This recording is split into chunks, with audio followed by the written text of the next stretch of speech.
Welcome to Immigration Quicktake. This is Ellie Rutledge with the American Immigration Lawyers Association. This week, the Obama administration made two disturbing announcements about family detention.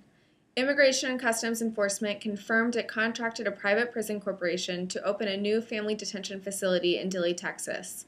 And the Department of Homeland Security began appealing bond decisions for some mothers and children who were detained in Artesia. Here to discuss the announcements is AILA President Leslie Holman. Leslie, thank you for joining me. Let's start with the new Family Detention Center. Why is the administration expanding their detention facilities, and what is AILA's response? It is absolutely mind-boggling to me that the Obama administration is continuing its policy of treating mothers and children who are seeking asylum at our borders as criminals or national security threats. As the few merits hearings that have been conducted with the assistance of attorneys have demonstrated, these are families who are entitled to and need our help. They've suffered so much already. They deserve the chance to make their claims for asylum in a safe environment, not in a prison. There are a range of alternatives to detention the administration should be exploring.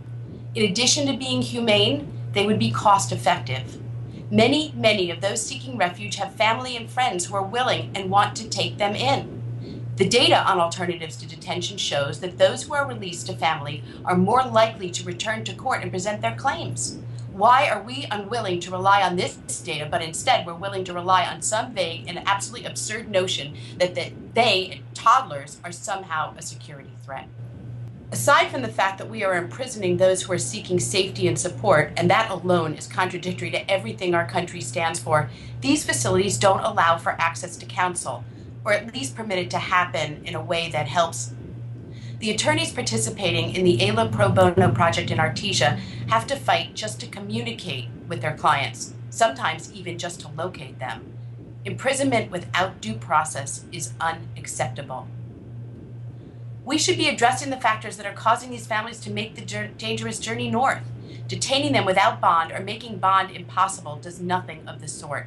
And it won't discourage those who are seeking safety to remain put. This week also brought us news that DHS is appealing bonds for mothers and children in these detention centers. What's going on? This is so sad, Ellie. I was devastated when I heard. I really thought it couldn't get worse after detention and rocket dockets, but here we are.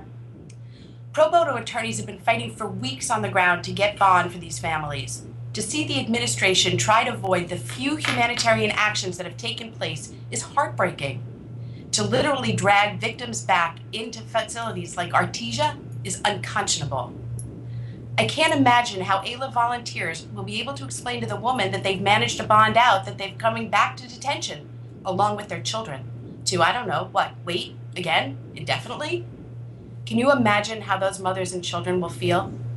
I'm hoping our volunteers don't get discouraged. It's disgusting. It's really disgusting. I don't know any other words to use. Thanks, Leslie. What is AILA doing? We are fighting to end and get rid of family detention centers. We're continuing our pro bono efforts on the ground in Artesia and Carnes. We will continue to fight for these mothers and children even if the president won't. If you'd like to join the fight, please help us. Go to www.aila.org/helpthevolunteers. Thank you. Thanks, Leslie, for joining us. For the rest of you, please stay tuned for more updates from the American Immigration Lawyers Association.